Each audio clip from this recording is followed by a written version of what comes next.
Добро вечер во емисијата 360 степени на Алсат. Работната група што ја подготви нацрт стратегијата за реформа на правосудниот сектор е повикана на консултации во Европската комисија во Брисел. Што е поводот? Дали станува збор за редовна или за вонредна активност и дали Брисел има забелешки на нацрт стратегијата? Се дел од прашањата што вечерва ќе му ги поставиме на министерот за правда Билен Салии, кој ќе биде гостин во студиото на 360 степени.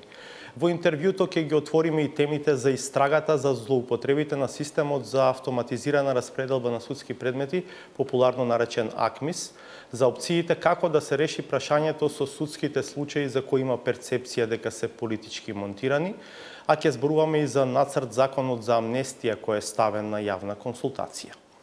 Во вториот дел од емисијата со тројца експерти за регионалните односи и за процесот на интеграција на Западен Балкан во ЕУ ќе зборуваме за тоа дали Македонија ќе искористи втората шанса и дали всушност е дадена втора шанса. Особено што првиот човек на Европската комисија Жан-Клод Јункер најави дека ќе бара јасен рок за прием на Србија и Црна Гора во ЕУ најдоцна до 2025 година, без при тоа да ги спомене Македонија и Албанија. Гости се Јулијана Николова од Центарот за модернизација на политики од Софија, Адам Хеган од Универзитетот Квин Мери од Лондон и Симонида Кацарска од Институтот за европска политика. Кон крај ќе видиме нова саботажа. Бидете со нас, почнуваме по кратка пауза.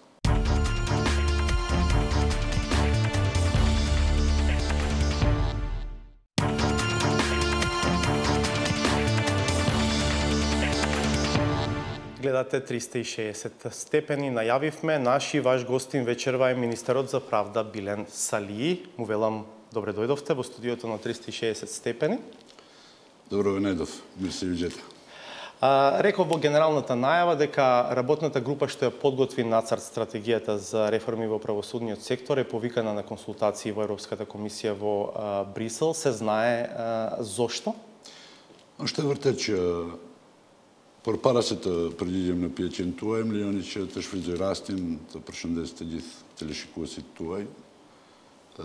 Është e vërtet që grupi i cili e punon draft versionin e strategjisë në gjyqësor për periudhën 2017-2022 është momentalisht në Bruxelles në konsultime me Komisionin Evropian. Nuk është kur gjë jashtë standardeve, ju e dini më se në bazë të përcaktimeve programore të qeverisë së Republikës Maqedonisë dhe në bazë të planit 369, është edhe obligimi ynë, respektivisht dëshira jonë që ne të jemi në vijë gjithmonë me Komisionin Evropian dhe me të gjithë institucionet tjera relevante ndërkombëtare me qëllim të përshpejtimit të procesit të reintegrues të vendit tonë. Дали и какви забелешки има Европската комисија за нацрт стратегијата? Për momentin ekipi ende është në Brisel dhe pritet që brenda ditës deri orët e vona të natës të mbrijë në Maqedoni dhe me siguri që në menjëherë pas arritjes së tyre këtu do të mblidhemi në Ministrinë e Drejtësisë të shqyrtojmë të gjithë vërejtjet eventuale të Комисионит Европијан.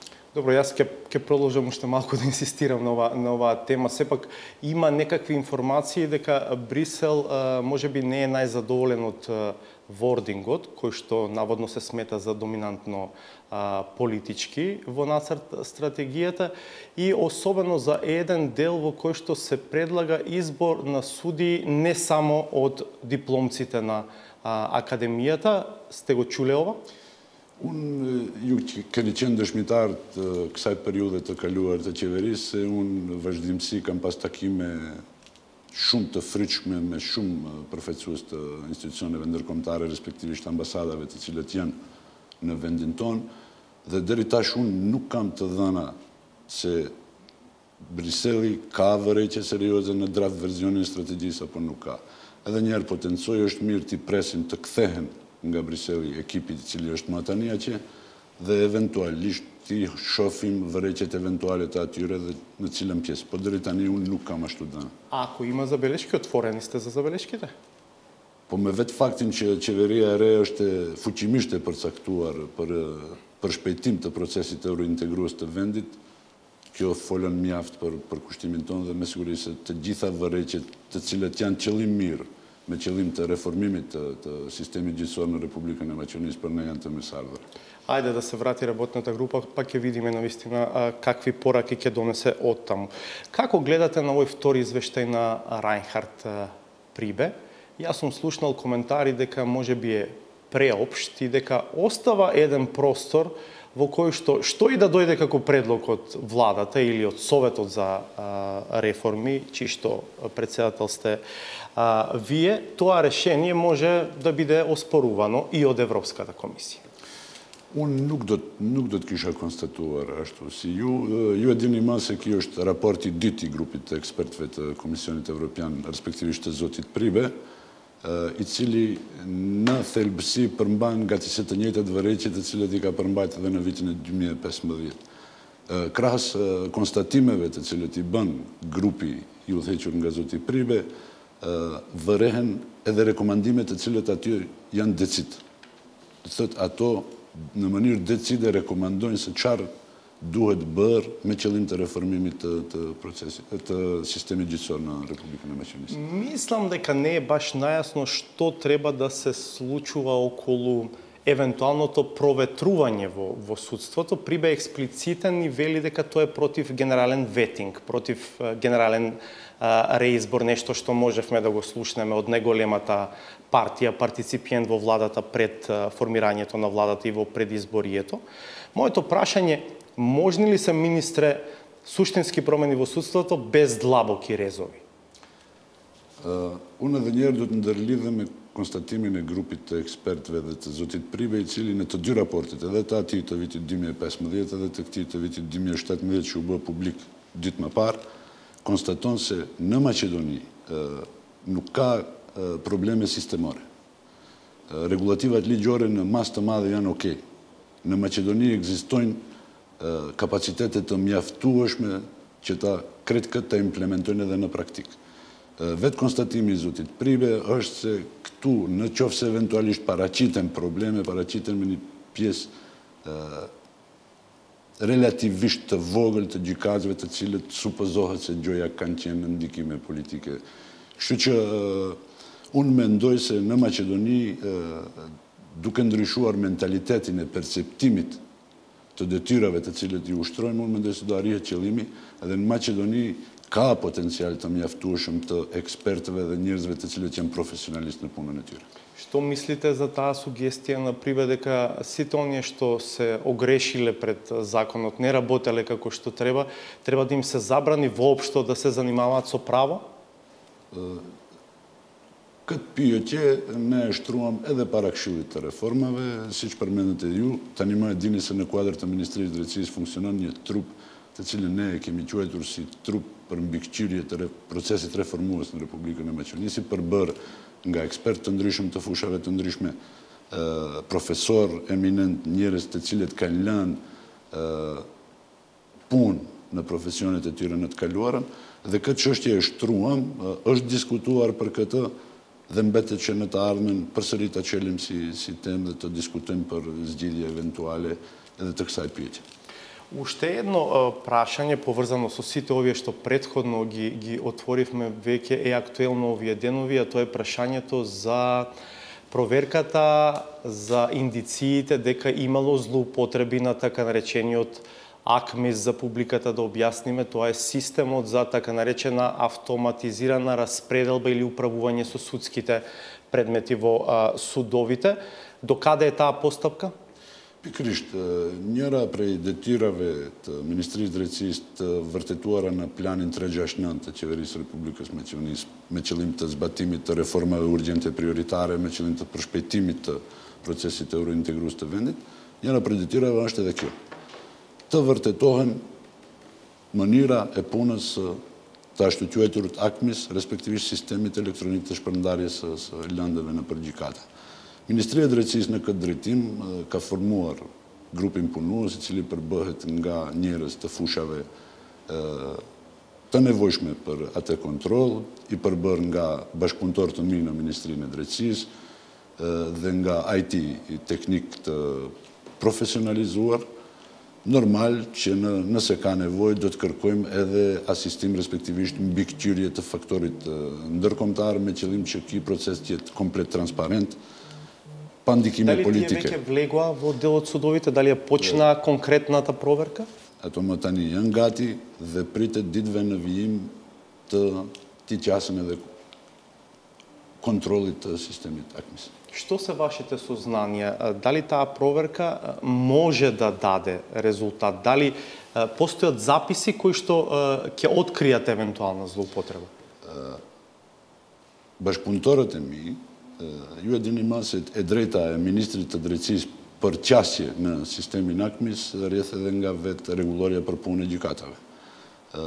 Në rregulloren për punë të gjykatave në mënyrë strikte janë të përcaktuara dhe mënyra e funksionimit të sistemit ACMIS dhe besoj se të gjithë sistemet, veçanërisht ato elektronike, lënë tragje të mjaftueshme për të konstatuar shkelje eventuale ose keqpërdorim eventual. Ако се најдат злоупотреби, што ќе бидат последиците? За кого ќе има последици? Unë nuk do të isha lëshuar tani të komentoj dhe të them, po në qoftë se eventualisht gjenden ka institucione relevante të cilët do të merren me zbardhjen e atyre çështjeve deri në fund. Тоа што би значило? Судскиот совет и обвинителството? Pa i samите sudovi. Знаете, Върховен суд има цялостна контрола върху функционирањето на тој систем, така да и повисоките судови во однос на помалите судови имаат контрола и верувам дека доколку во зависност од евентуалниот престап, односно евентуалната злоупотреба, така ќе се преземат и мерки. Добро, ќе направиме една пауза, па ќе се вратиме. Сакам да зборуваме малку и за прашањето што ќе се случува со овие предмети за кои што постои перцепција дека се политички монтирани, а малку и за законот за амнестија кој што ви е на јавна дебата. Благодарам за сега, ве поканувам да останете на осад.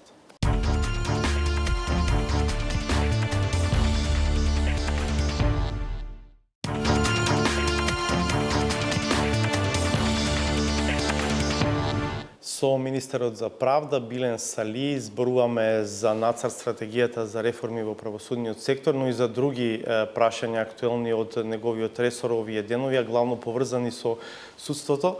Господине Сали, делот за сегнатите и нивните семејства во предметите за кои што еве ќе кажам дека постои перцепција дека се политички монтирани, неодамна доставија една нацрт верзија на закон со кој што тие сметаат дека треба да отпочне овој процес на повторно отворање на делот овие предмети.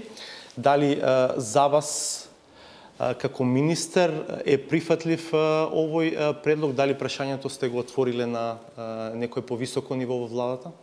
Po është e vërtet se deri tek Ministria e Drejtësisë ka arrit një propozim versioni i tillë dhe këtë çështje ne hapëm në mbledhjen e fundit të Këshillit për reforma, për të qenë maksimalisht i sinqert për shkaqe të detyrave dhe obligimeve ditore të tjera, unë nuk isha prezent deri në fund të mbledhjes së Këshillit për reforma, po në bazë të dhënave të cilat i posedoj, ato e kanë hapur si çështje dhe vetë antarët e Këshillit për reforma kanë ofruar, ashtu të them, disa lloje të variantave dhe kështu që nuk kanë qenë të një mendimi. Po ngelet edhe në vime prononcimin tonë zyrtar që e kishim para do ditëve për televizionin tuaj, Ministria e Drejtësisë edhe më tej do të punon në drejtim të analizimit të statusit të këtyre çështjeve dhe mbetet të gjendet rregull me të cilin ne do të mundohemi respektivisht të arrijmë të zbardhim këto raste, se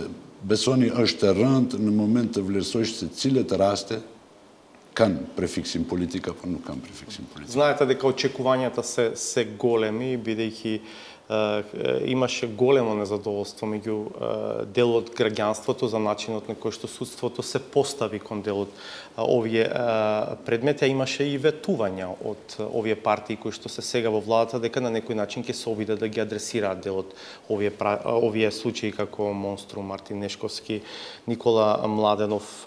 Кумановскиот случај ми се чини дека таму како да постои консензус дека најверојатно ќе се оди на варијанта за некаква меѓународна меѓународна истрага или вклучување и на меѓународен фактор во истрагата. Вие се рефериравте на писмената изјава која што ја дадовте за 360 степени за нашево последно издание.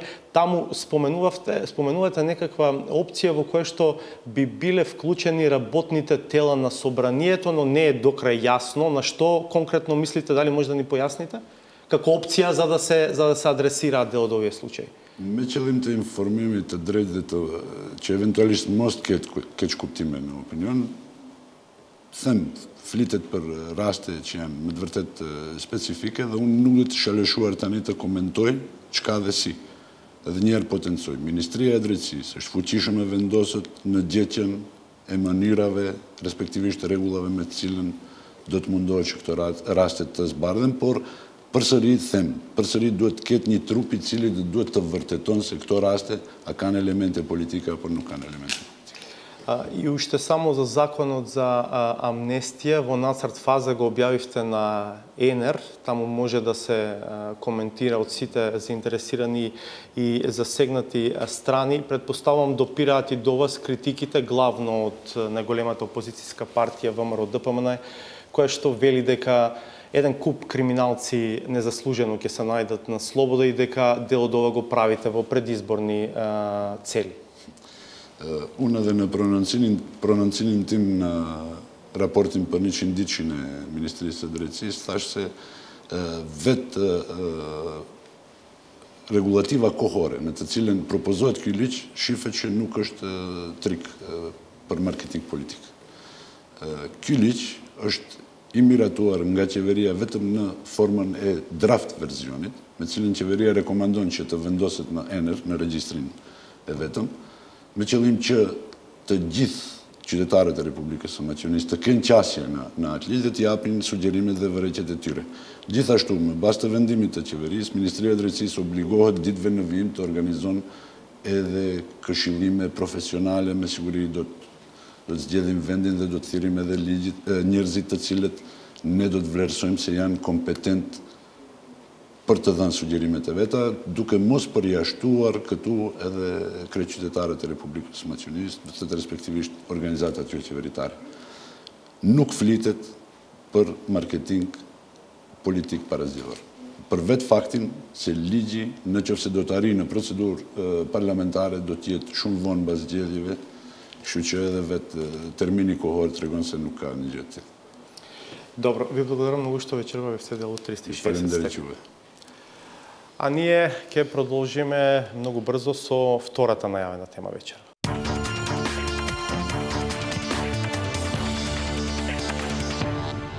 Во организација на Институтот за европска политика денеска во Скопје се собра респектабилен состав на експерти и универзитетски професори од Европа за да дебатира за европската интеграција на Македонија. Во фокусот беше преиспитувањето на очекувањата, реалноста и можностите. Дали Македонија ќе искористи втората шанса за да се качи на возот и какво е значењето на новите односи во регионот. Во студиото се тројца од учесниците на конференцијата. Господја Јулијана Николова од Центарот за модернизација на политики од Софија во Бугарија. Добар вечер. Благодарам што сте со нас. И аз също благодаря за поканата. Адам Хеган, професор на Квин Мери универзитетот во Лондон. Благодарам што сте дел од оваа дебата. И Симонина Кацарска, извршен директор на Институтот за европска политика. Добре дојдовте и со вас ќе почнам од нешто што е актуелно. Вчера видовме двајца европски политичари, едниот актуелен премиер Виктор Орбан и другиот поранешен Јанес Јанша, дојдаа во неколку часовна, рекоа приватна посета, се сретнаа само со лидерот на ВМРО-ДПМН Никола Груевски во Охрид. Каква требаше да биде пораката, што требаше да биде испратена од таа средба, Кацарска? Добро вечер од мене. Имајќи во предвид дека ВМРО-ДПМН има доста цврсти врски со партијата на Орбан, тоа веројатно има и под второ имајќи во предвид дека сме во кампања за локални избори. Иако ги видиме изјавите, мислам дека намерата беше Орбан да даде поддршка за ВМРО-ДПМН и да се илустрира дека во Европската Унија се уште постојат партнери и на ВМРО ДПМН, односно нивни сестрински партии, како што видов. Ако една од пораките на Груевски по неможноста да формира влада беше дека ја научил лекцијата и дека ќе се обиде да го промени својот однос и кон меѓународната заедница и кон етничките албанци во Македонија, дали оваа средба е демократска легитимација за Груевски, дали е во насока на ова што го зборува за менување на односот кон меѓународната заедница? Видете, ВМРО ДПМН и Никола Груевски се обидоа, барем дискурзивно, односно во својот говор, да ги преиспитаат своите поранешни позиции, особено во однос на дистанцирањето со меѓународната заедница, а како што гледаме и со етничките заедници, бидејќи веројатно сватија дека таа стратегија која што се водеше е деструктивна по партијата и е деструктивна по нивниот перспектива да некогаш направат коалиција во Република Македонија. Партнерството кој што го споменав на почетокот со Орбан постоеше, ако се сеќавате, значи Орбан беше и еден од ретките, веројатно и единствениот поддржувач на ВМРО ДПМН и специфично Никола Груевски некаде во јануари, март, февруари оваа година, кога тој не успеа да формира влада. Во некоја насока ова е легитимизирачка посета, меѓутоа мора да имаме во предвид дека во моментот Орбан представува една страна на партиите во Европската Унија, односно представува и доста порадикална десница, која што се бори за она што го нарекува и либерална демократија, односно десничарски ставови, кои што не се често пати прифатени помеѓу другите партнери во Европската Унија. Значи, нешто што де факто не е демократија.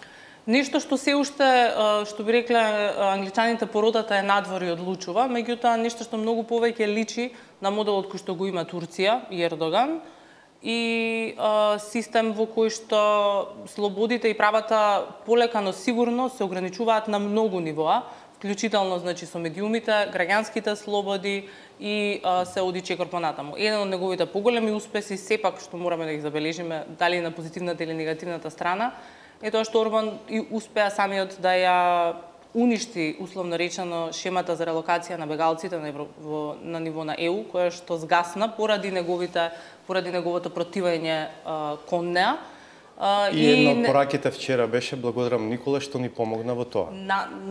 Специфично поради тоа ја споменав, бидејќи врската на ВМРО ДПМН со Унгарија, а во еден голем дел и со Австрија, имајќи во предвид посетата на министерот за надворешни работи за време на кампањата минатата година, која беше многу повизибилна од она што го имаме во моментот со Орбан. Значи, споредбата која што треба да ја направиме исто така е дека можеме, се уште треба да очекуваме да видиме дали во текот на локалните избори ќе имаме уште некоја повидлива посета. Сепак, ова приватна посета во Охрид не е споредлива со она што беше случај на големата кампања во крајот на ноември минатата година.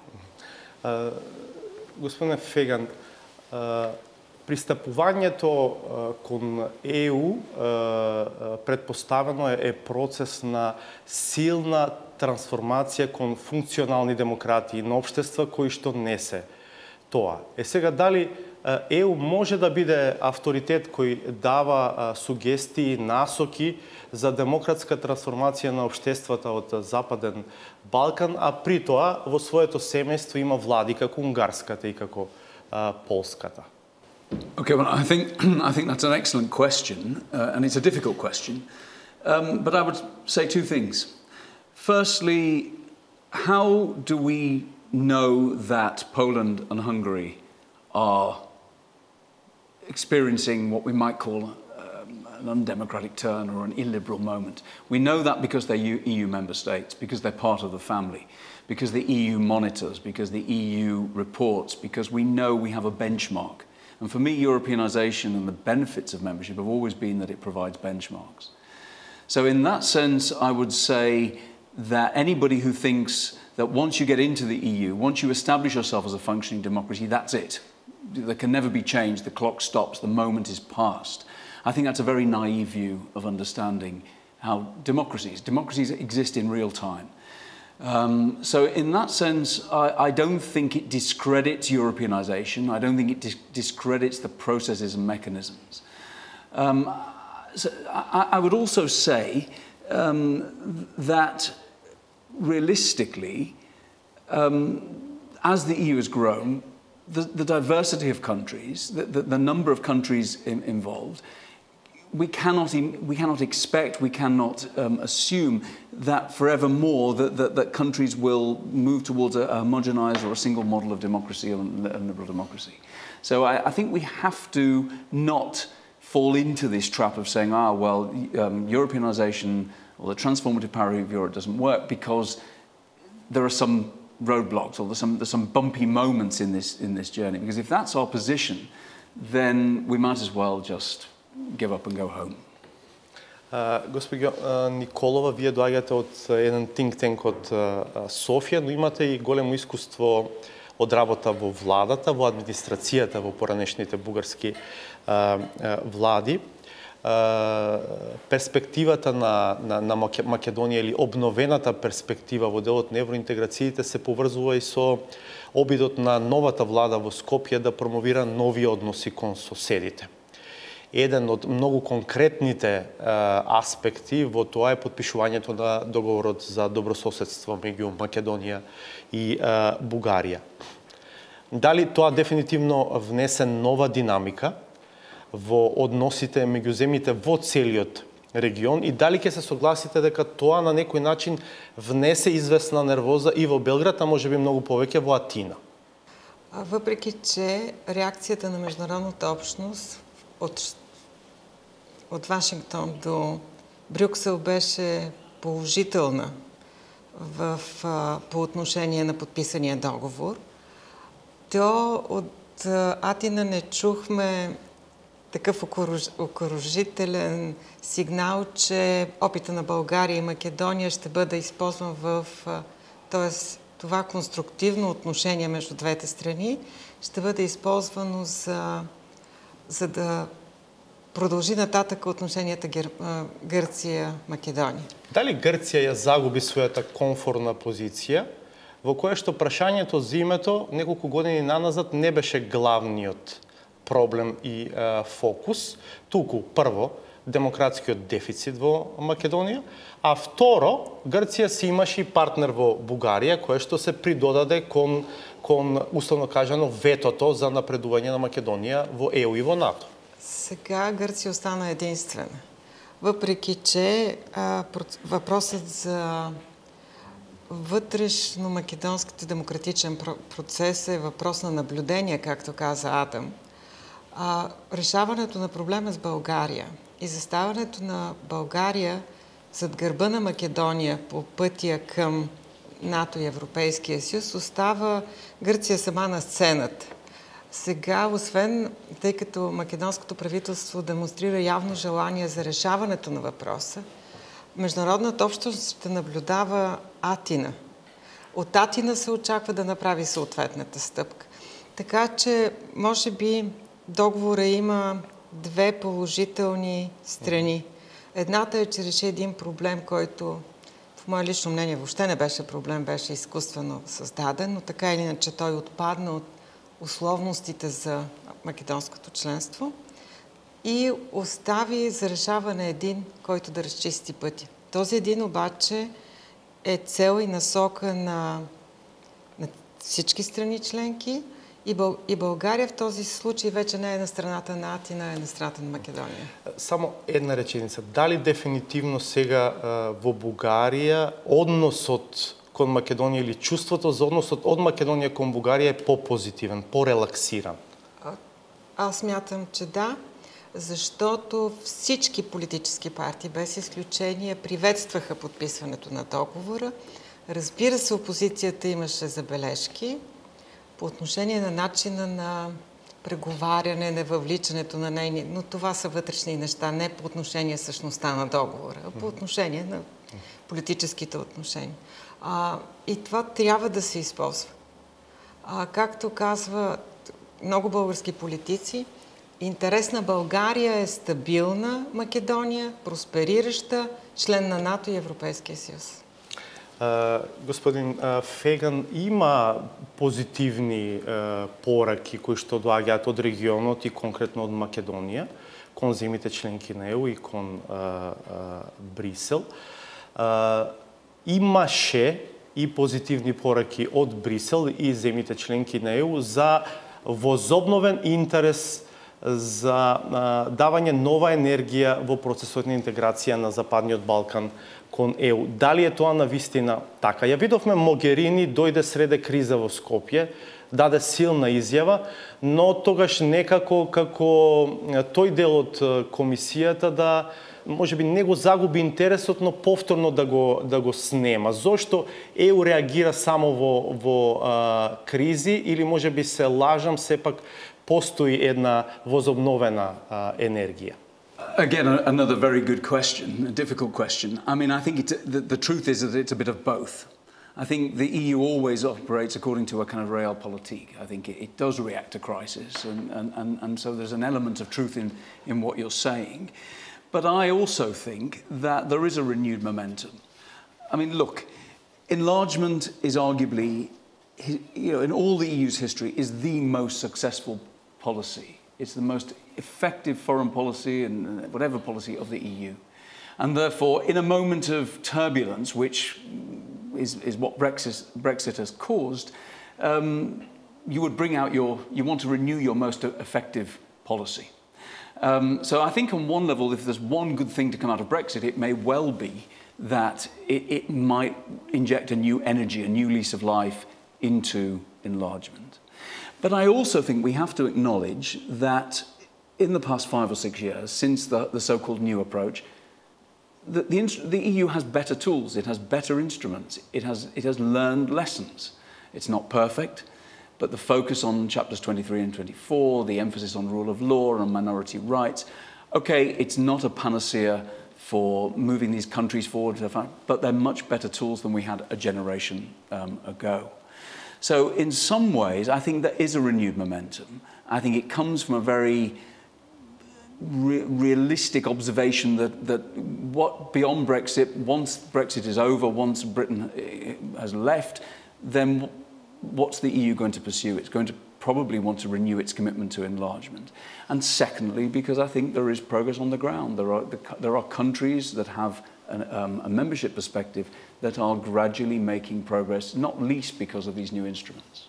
Дали се согласувате, Симонида, дека Македонија добива втора шанса, вистинска втора шанса? Македонија добива обновен интерес, дефинитивно, што е илустрирано и со посетата на Брисел на групата која што ја спрема стратегијата за реформа во јавна администрација. Добива обновен импулс од Брисел за соработка со македонските институции кои што долго недостасуваше. Ние неколку пати во ова исто студио сме говореле за тоа дека Европската комисија долго време ги имаше дигнато рацете од соработка со македонските институции. Сега има интерес да им се помогне на некои од овие клучни реформи, како што е стратегијата о правосудството, веројатно и стратегијата за реформата на јавната администрација.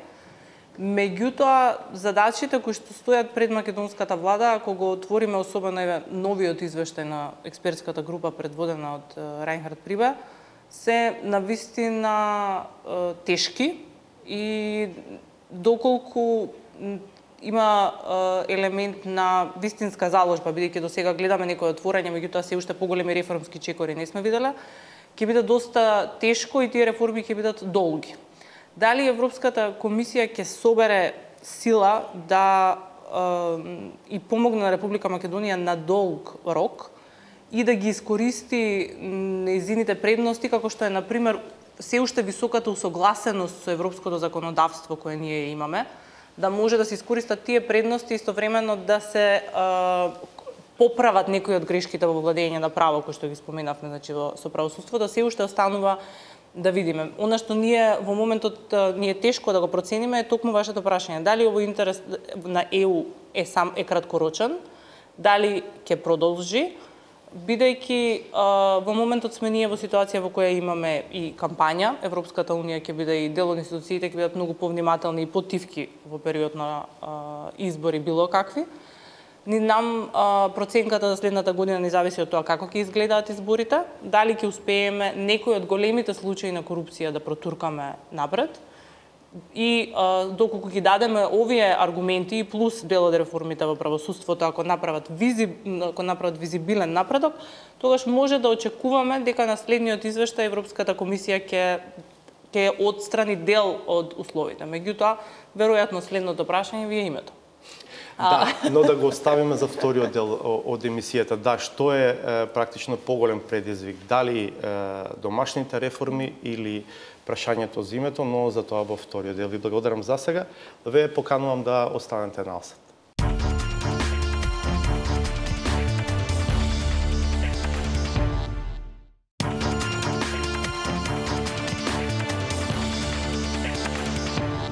Разговараме за тоа дали Македонија доби втора шанса во евроинтеграциите и дали може и како да ја искористи. Го продолжуваме разговорот со гостите во студиото. Јулијана Николова од Центарот за модернизација на политики од Софија. Од 1 јануари 2018 Бугарија го презема председавањето со Советот на Европската Унија. Може нешто суштински да направи Бугарија на планот на македонските евроинтеграции? Може ли да очекуваме нешто во тие први 6 месеци од таа 2018 година? Българското правителство заяви своите приоритети за своето председателство. Те общо взето са приоритетите, които се следват в плана на комисията, но има един особен приоритет, който го имаше предишното правителство и сега. Аз предишното имам предвид служебното от представителите на социалистите и сегашното на Бойко Борисов, и това е напредък, сериозен напредък по Западните Балкани, по членството на Западните Балкани, по напредъка им към реформи. Този приоритет, Западни Балкани, е подкрепен от една коалиция също така от неправителствени организации, които следят внимателно правителството, какво прави в тази посока, генерират идеи и работят заедно с него. Така че, ако не е друго, най-малкото темата Западни Балкани ще бъде високо говорена първите 6 месеца на следващата година. Да кажем дека напролет, некаде во април, се очекува комисијата да излезе со новиот пакет извештаи за земите аспирантки и веројатно во јуни ќе се очекува некаква политичка порака од земите членки во врска со тој пакет.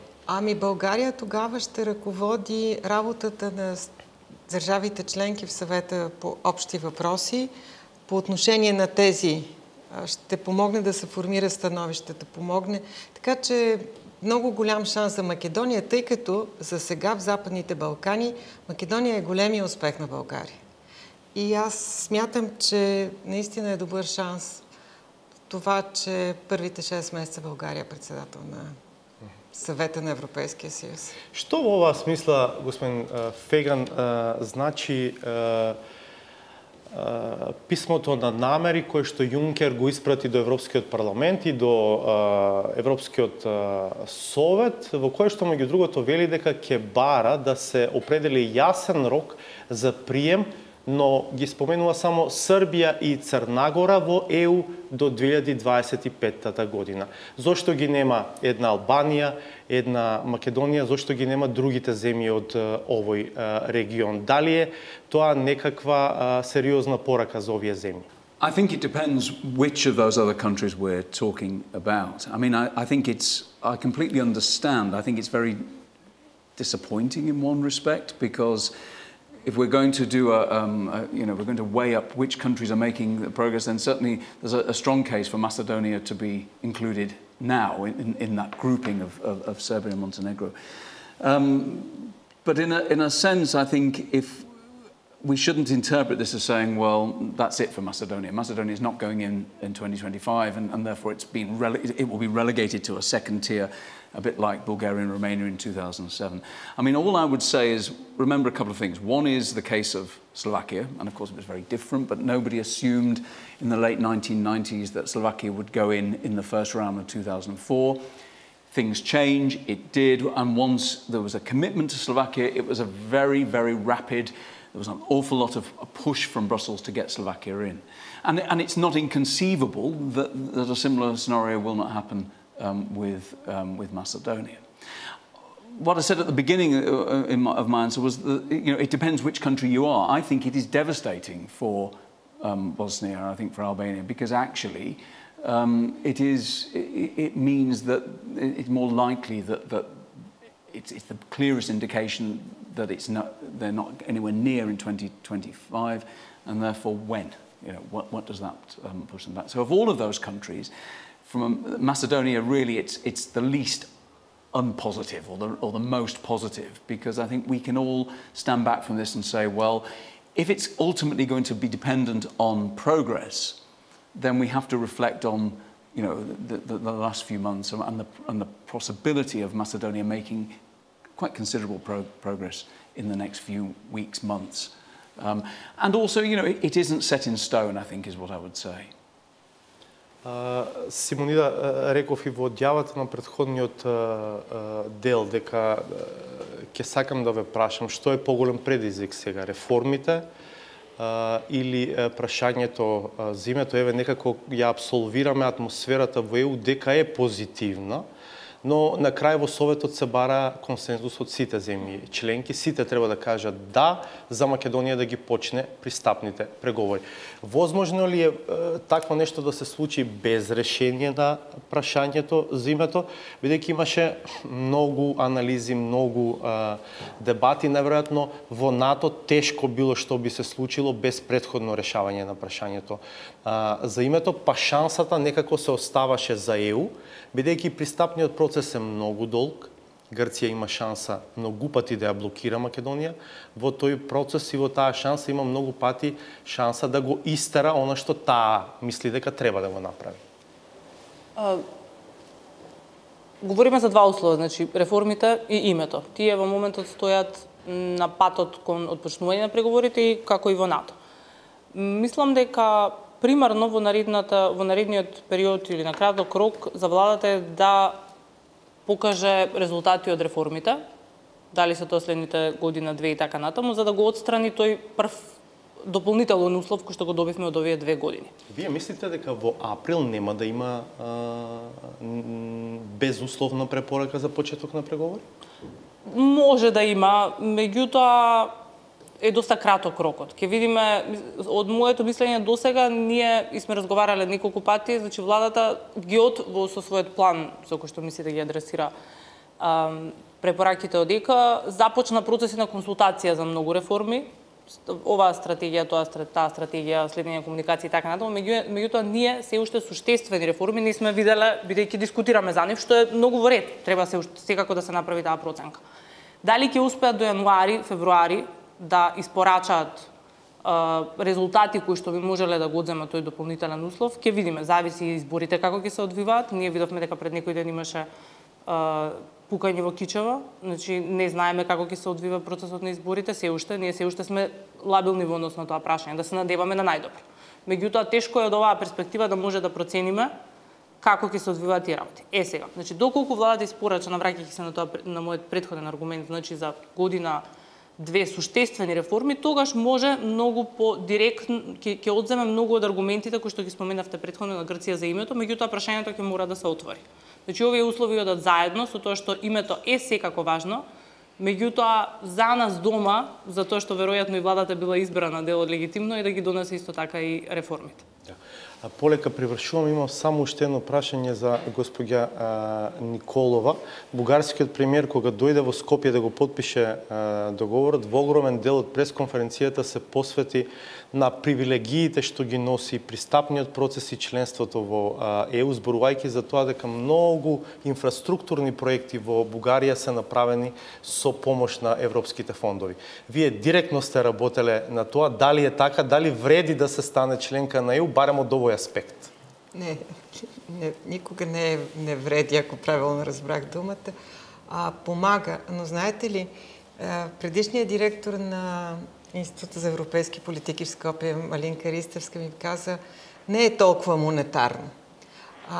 Да си член на Европейския съюз е по-важно, това е моето виждане, разбира се, по-важно от това, че си член от едно голямо семейство, защитаваш и градиш едни общи ценности на демокрация и уважение към другото. Инфраструктурата помага, но помага до някъде. Другото за мен е по-важно. Вярно е, че много неща, които в момента бюджета не може да си позволи специално за публична инфраструктура, могат да се направят с европейски пари. И аз бях во Сандански пред некој ден, одамна не сум бил и се изненадив. Буквално на секој 10-15 метри има некаква табла која што вели дека ова е направено со помош на фондовите од ЕУ. Това са училища, социални служби, въобще публични. Полезно е, но не е най-полезното. По-полезно е, че си член от едно голямо семейство, правиш световна политика, защото вътре в семейството Европейския съюз е безспорен играч на световната сцена и това е много по-важно. Добро, ви благодарам многу што вечерва бевте дел од 360 степени. Се надевам дека расветливме дел од овие дилеми кои што ги има веројатно и дел од нашава јавност. Благодарам уште еднаш. Ве поканувам до крајот на емисијата да ја одгледаме и саботажата на Сречко Поповски.